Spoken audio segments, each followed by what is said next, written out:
one thing I think everyone can come together to agree with is no one likes an e-beggar. And recently, there was a TikToker streamer who was exposed for just rampant e-begging, treating her fans and moderators pretty badly. And in typical TikTok fashion, this drama has gotten so big that she now has dedicated accounts that are made just to document all the things that she's done. Now, there is an old saying that beggars can't be choosers. If you ask people for something, whether it's like money or a favor, they don't have to do it. I mean, a great example is I stream. A lot of you donate money. I especially love when you donate money and you put an accidental zero on the end, so you give me $100 instead of 10. You guys donate a lot to the streams, and I really appreciate that. It's a great way for us to interact, if interacting is basically just verbally harassing me for 2 hours straight. But I would never turn around and then complain about not getting enough money or, you know, not being happy with the money that I've been sent. I mean, all right, to be fair, I have done that before, but it's all been ironic. I promise. Read the dono. $100. Did you really give me $100 to read? When I'm done with the dono, I shoot ropes and goon. Okay, there you go. You really spent $100 for that. Personally, when I'm streaming, the only thing that annoys me is when someone sends, for example, $10. They might have like a very heartfelt dono, and then someone else will send like 0.019 Turkish lira. But because they're using an exploit, they get to have the message last longer than the person who sent the $10. But we know that YouTube isn't a perfect website for streaming. There's a lot of exploits. I call them poor-sploits. But one thing that TikTok has YouTube beat on is their donation system, because on YouTube, you can make a living. On TikTok, you probably couldn't make a living unless you're in like the top 1% of all creators in the world, getting around 20-30 million views a video. And then also probably streaming 7 hours a day on TikTok Shop, selling a bunch of plastic garbage that no one wants anyway. That's because TikTok is short form generated content. It generates less money because there's less places to put ads in there. Now, I would like to talk about the TikToker Rachel Baker, also known as Rachel B ASMR. Now, if you didn't gather from the name, she's an ASMR TikToker, which is a hugely popular subgenre, especially on TikTok. You know, wait, I'm scrolling my phone. That's bad. What if I put the voice next to me and so I sleep with my phone? Now, she's a fairly decent sized TikToker. She's got 170,000 followers and around 3 million likes on her account. She posts semi-regularly, but unfortunately, like a lot of TikTokers, they usually had 1 to 2 years where they were incredibly famous, and then they kind of fell off. So she's moved more away from making traditional content and more into doing live streams. This is where she'll do ASMR content, and hopefully you can give her a donation. So this drama started back in 2023 when Rachel DM'd a fan called Book. And you look at the DMs, they start out really innocent. It's just Rachel thanking Book for the support. Now, for a bit of context here, Rachel does regularly stream ASMR content onto her TikTok live. And as we know, if any of you have scrolled on TikTok, immediately people will always ask for gifts. Like, for example, roses, skippity like, but basically there are like an infinite amount of gifts that you can give. The rose being like basically the cheapest. I think it's just like a couple cents or something. Then going all the way up to gifts that are sometimes hundreds of dollars. That's why, if you remember a couple of years ago, that huge NPC TikTok trend taking off of people just being like, the rose, thanks the rose. Oh my God, thanks the rose, thanks the rose. And the thing is, people that do these live streams, they basically rely on the gifts. It's not like it's a nice gesture. It basically is their lifeline, because on TikTok, it's like a million views basically translates into like 2 pennies. And although it isn't explicitly stated, we can probably assume that Book gave Rachel a fair amount of gifts. It's a normal enough conversation. I mean, Rachel here says, how are you doing? And then Book responds by saying, doing great, how about you? And then Rachel asks them, I'm doing fine, thanks. Thank you for all the support for the stream. You are crazy.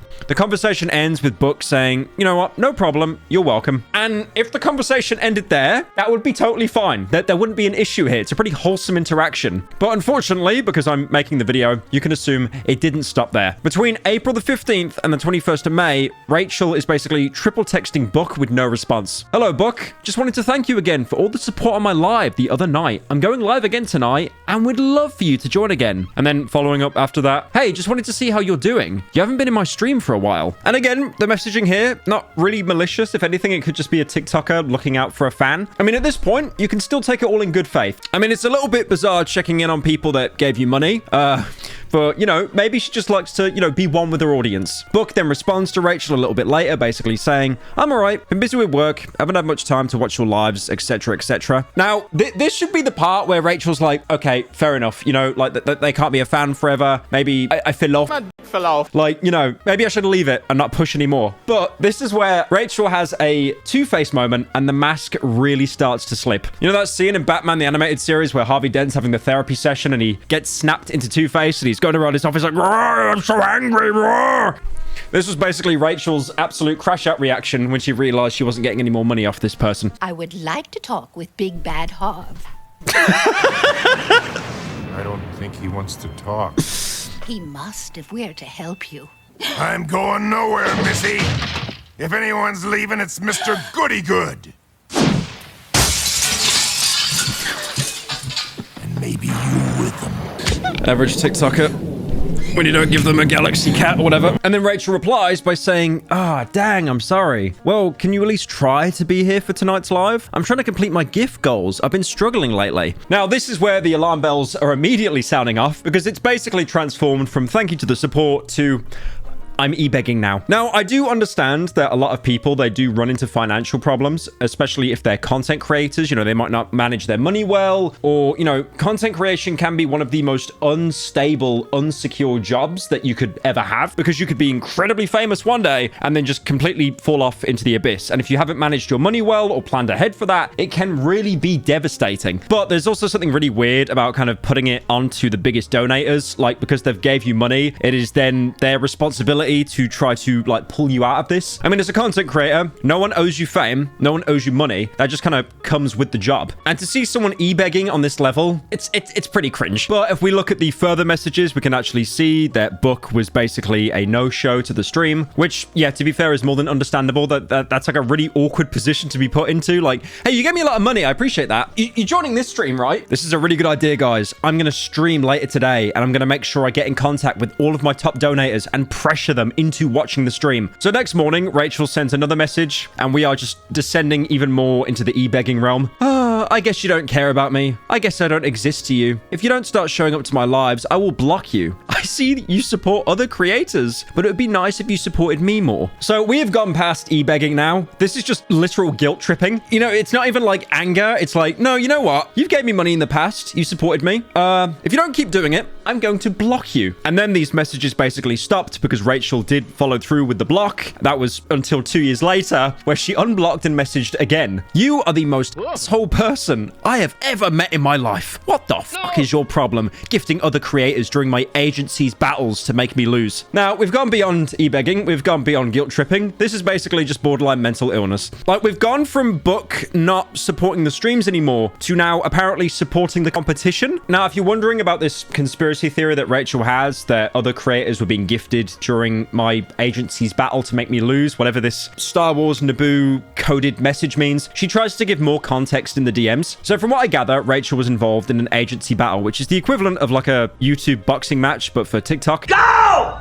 Go! Book was supporting the creator that Rachel was up against, and she lost. And then after this, Rachel actually weaponized her own audience, outright asking them to go and harass the creator. This then promoted Book to become the internet white knight and basically go out of their way to support every single creator that went up against Rachel, making sure that she lost. There's even a clip going around of one of her like battles where she's just having a complete crash out over it. You guys still like my ASMR. You're still part of my community. You still I still need help. One thing I love is you had this one person that was donating to you, giving you a fair amount of money. You tried to squeeze more out of them, and then they ended up becoming like your biggest hater. So Book eventually ended up reaching out to Rachel saying, long time no see, lol. You're probably the first person to block me, then 2 years later unblock me, which prompted Rachel to respond incredibly calmly with this. Hope you go fuck yourself and die in a hole because that's where you belong. Very nice message there. Very family friendly. So one of the gifting rewards you can actually send to Rachel on stream, which is apparently infamous for her personality, is the waffle, in which she ends up sucking on a rubber waffle. Thank you, Andrew.